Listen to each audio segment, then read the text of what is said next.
Scholars فرماتے ہیں کہ صحابہ نے بتایا کہ کس طریقے سے یہ لوگ اتنی سخت ترین شعیب بن ابی طالب کی گھاٹی میں دن کاٹ رہے تھے کہ کھانے کے لیے کھانا نہیں ہوتا تھا تو ایک چمڑے کو وہ پانی میں ڈباتے اور اس کو وہ پیتے، اور پھر اس کے ساتھ جھاڑ کے جو تنے ہوتے ہیں ان کی جو چھال ہوتی ہے اس کو وہ پانی میں بھگاتے اور اس کو کھاتے۔ اس طریقے سے وہ لوگ یعنی اپنے بھوک اور پیاس کو برداشت کرتے تھے۔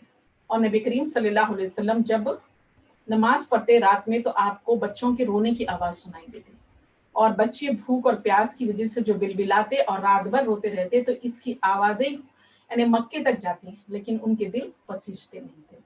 تو یہ بہت ہی سختی اور تنگی کا وقت تھا۔ اس وقت بی بی خدیجۃ الکبریٰ آپ کے جتنے بھی یعنی ریسورسز تھے، آپ کے جو کانٹیکٹس تھے، آپ کا جو انفلوئنس تھا، آپ وہ اس کو استعمال کر کے آپ کوشش کرتی کہ کس طریقے سے یعنی شعیب بن ابی طالب میں جو خاندان قریش محصور ہے اس کے کھانے پینے کا انتظام کریں۔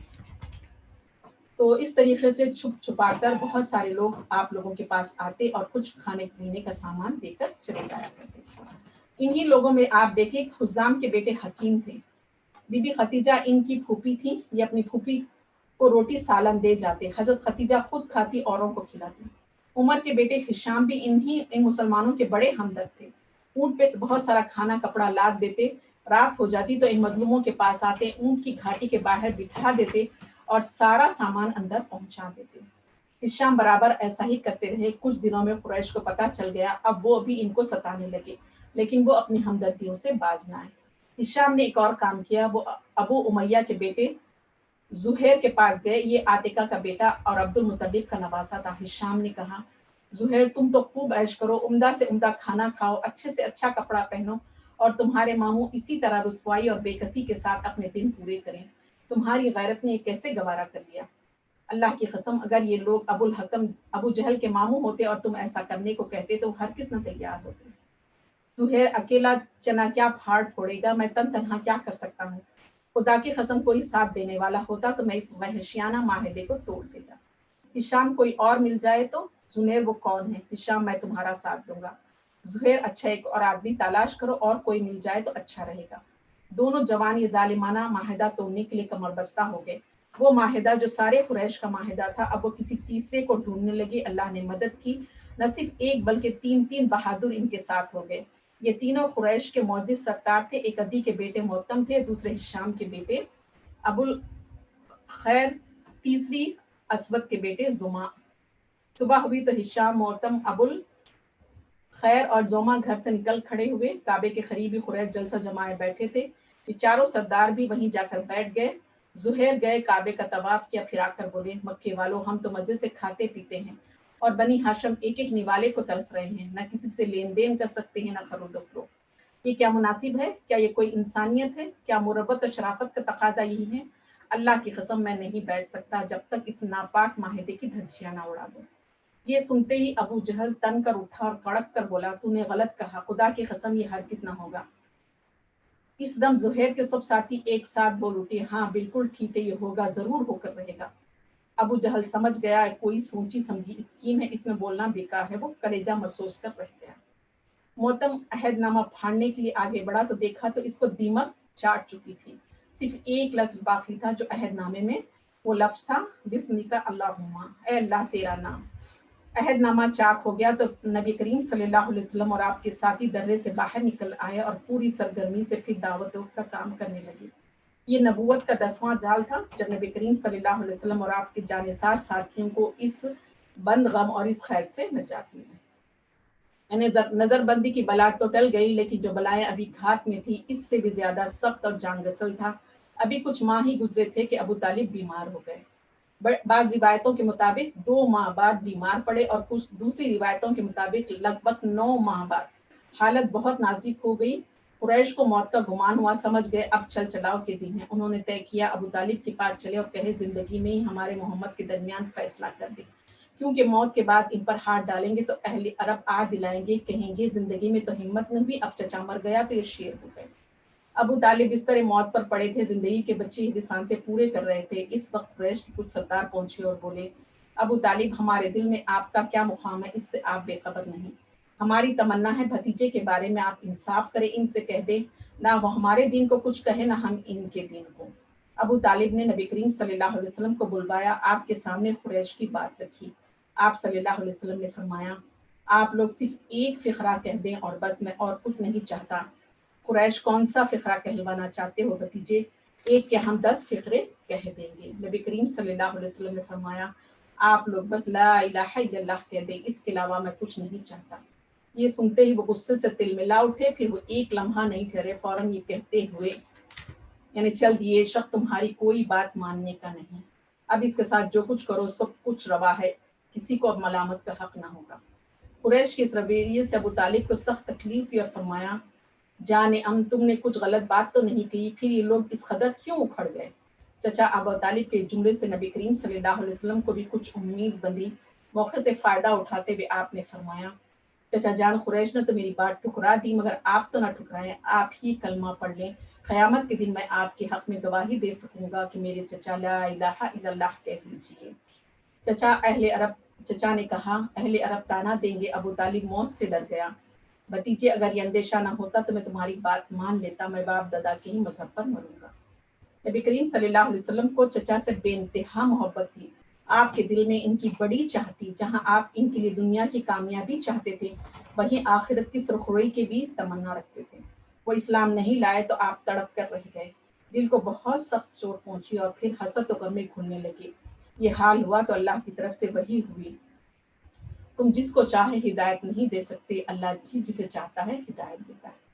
اس طرح ابو طالب مر گئے۔ ہاں وہی ابو طالب جو آپ صلی اللہ علیہ وسلم کے سہارا اور مددگار تھے، جو آپ کے ہمدرد اور غمخوار تھے۔ آپ قریش کی بے رحمیوں کا نشانہ بننے کے لیے تنہا رہ گئے۔ اس حادثے کو ابھی کچھ ہی دن ہوئے تھے کہ ایک روایت کے مطابق 3 دن اور ایک دوسری روایت کے مطابق 35 دن کہ ایک دوسرا حادثہ آپ کا جگر پار کر گیا۔ وہ حادثہ کیا تھا؟ بی بی خدیجہ الکبریٰ کی وفات۔ اس طریقے سے بی بی خدیجہ بھی انتقال فرما گئی، یعنی وہ جو بیوی آپ کی وفادار تھیں، آپ کے دکھ درد میں شریک تھیں، وہ خدیجہ جو آپ کے لیے پیار و محبت کا دریا تھی، شفقت و دل سوزی کا مجسمہ تھی، وہ خدیجہ جنہوں نے سدا آپ کی شخصیت کو سینے سے لگائے رکھا، عشق و عقیدت کی آنکھوں میں بٹھائے رکھا، وہ خدیجہ جنہوں نے پہلے دن سے آپ کا ساتھ دیا، مایوسی میں ڈراز بندھائی، اداسی میں سکون پہنچایا اور پھر اسی حال میں جان دے دی، وہ خدیجہ جو سب سے پہلے آپ صلی اللہ علیہ وسلم کی رب پر ایمان لائیں، وہ خدیجہ جن کو رب نے اپنے ہاں خود سلام کہلایا اور جنت میں موتیوں کے محل کا خوشخبری سنائی۔ ابو طالب اور خدیجہ رضی اللہ تعالی عنہا کی موت کیا تھی؟ ایک سہارا تھا جو ٹوٹ گیا، ایک قلعہ تھا جو ڈھہ گیا، لیکن اب نور اسلام مکے سے باہر پھیلنا شروع ہو گیا تھا۔ اب ممکن نہ تھا کہ مشرکوں کی پھونکوں سے چراغ گل ہو جاتا، یا کم ہو یا زیادہ، کمزور ہو یا زور آور، یہ اللہ کا فیصلہ تھا۔ چاہے کافر کتنی ہی یعنی ناپسند کریں، لیکن اللہ تعالیٰ کو اسلام کو آگے بڑھانا تھا۔ حضرت خدیجہ الکبریٰ رضی اللہ تعالیٰ عنہا کی وفات ماہ رمضان میں ہوئی۔ اس وقت ان کی عمر 65 ایئرس تھی۔ مقام حجون میں دفن ہوئی۔ پیارے نبی کریم صلی اللہ علیہ وسلم خود ان کی خبر میں اترے۔ یہ 10 نبوی کا زمانہ تھا، جو اسلام کا سخت ترین زمانہ تھا۔ اس زمانے میں نبی کریم صلی اللہ علیہ وسلم بہت رنجیدہ اور بے قرار رہتے، فرماتے تھے یہ عام الحزن ہے، یعنی غم کا سال ہے۔ تو آپ دیکھیں اس طریقے سے یعنی نبی کریم صلی اللہ علیہ وسلم کی جو جرنی تھی، جو زندگی کا سفر تھا، دعوت و تبلیغ کا کام اس طریقے سے آگے بڑھنے لگا۔ تو ان تمام واقعات کو سننے کے بعد جو چیز ہمارے سمجھ میں آتی ہے، جس سے ہمیں لیسن لینا ہے، سب سے پہلی چیز تو یہ ہے کہ اللہ تعالیٰ دین اسلام کی مدد کرتا ہے۔ اللہ تعالیٰ بہت سارے شخصیتوں اور انسانوں کے ذریعے بھی اللہ تعالیٰ دین اسلام کی مدد کرتا ہے، اور دین اسلام پر عمل کرتے ہوئے، اللہ کی دین پر عمل کرتے ہوئے اگر اس راستے میں کوئی مشکلات یا پریشانیاں آئیں تو اس سے پریشان ہونے کی ضرورت نہیں ہے، بلکہ یہ ضروری ہے کہ ہم دین اسلام پر عمل کرتے رہیں، اس پر ثابت قدمی سے رہیں، اور آنے والے مشکلات اور پریشانیوں کو صبر و استقامت کے ساتھ جھیلتے رہیں، تو آپ دیکھیں کامیابی ان کے قدم چومتی ہے۔ تو سب سے پہلا لیسن یہ کہ نبی کریم صلی اللہ علیہ وسلم دعوت و تبلیغ کا کام کر رہے تھے، تو اس راستے میں جو ہے آپ کے جو مخلص ساتھی تھے، ان کو جو آزمائشیں آئیں، مصیبتیں آئیں، پریشانی آئیں، اس کی بنیاد پر وہ دین اسلام سے متنفر نہیں ہوئے اور دین اسلام سے ان کو کوئی چیڑ پیدا نہیں ہوئی، بلکہ انہوں نے دین اسلام کے لیے ثابت قدمی کا مظاہرہ کیا اور اس پر آگے بڑھتے چلے گئے، سبحان اللہ۔ اور آنے والی مشکلات کو دین اسلام پر عمل کرنے کی وجہ سے جو بھی مشکلات آئی ان کو ہمت اور حوصلے کے ساتھ برداشت کرتے چلے گئے اور ان مشکلات کو صبر و استقامت کے ساتھ جھیلا۔ اور پھر آپ دیکھیں گے دین اسلام پر جب کسی جگہ پر عمل کرنا مشکل ہو جائے تو ویسے وقت میں ہمارے لیے لیسن ہے کہ کسی ایک جگہ، ایسی جگہ جہاں پر دین اسلام پر عمل کرنا مشکل ہو رہا ہے تو اس جگہ کو چھوڑ کر ہم دوسری جگہ جا سکتے ہیں اور پھر وہاں پر دین اسلام، جہاں پر دین اسلام کے عمل کرنے کے لیے آسانیاں موجود ہیں۔ تو اس کے لیے آپ دیکھیں گے یعنی دین اسلام عمل کرنے کے لیے ایسے نان مسلم جو مسلمانوں کو، انسانیت کو اہمیت دیتے ہیں، جن کے نظر میں انسانی زندگی کی اہمیت ہو اور ہر انسان کھل کر اپنے مذہب پر عمل کر سکتا ہو، تو ایسے مقام اور ایسی جگہ کو چوز کرنا چاہیے اور وہاں پر جانا چاہیے، بھلے ہی وہ مسلمان کیوں نہ ہو، لیکن وہ انسانیت اور مسلمانوں کی جان و مال کی ان کی نظروں میں اہمیت ہے۔ تو ایسے ملکوں کو، غیر مسلم ملکوں میں بھی ہم یعنی ہجرت کر کے جا سکتے ہیں، مائگریٹ ہو سکتے ہیں اور وہاں پر اگر ہمیں دین اسلام پر عمل کرنے کی کھلی آزادی ہے۔ پھر دوسری چیز یہ ہے کہ ہم دین اسلام پر عمل کرتے ہوئے اگر مشکلات اور پریشانی آئیں تو اس سے گھبرانا نہیں چاہیے، بلکہ اللہ تعالیٰ کے یہاں تنگی کے بعد آسانی ہے اور آسانی کے بعد تنگی ہے۔ تو الحمدللہ اللہ سبحانہ وتعالیٰ یعنی اللہ کے راستے میں انسان جب چلنے کا ارادہ کر لیتا ہے تو اللہ تعالیٰ اس کے لیے خیر و برکت اور بھلائی کے دروازوں کو کھول دیتا ہے۔